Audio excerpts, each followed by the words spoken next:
हीच अमुची प्रार्थनान हेच अमुचे मागणी, हीच अमुची प्रार्थनान हेच अमुचे मागणी.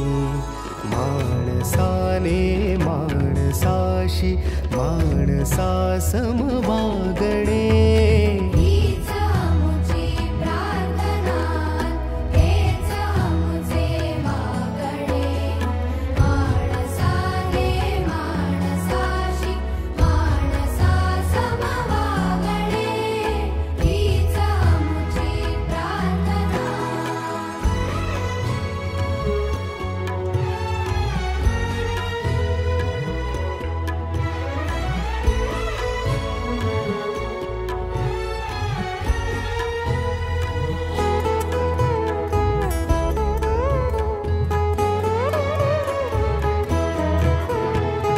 धर्म जाती प्रांत भाषा द्वेष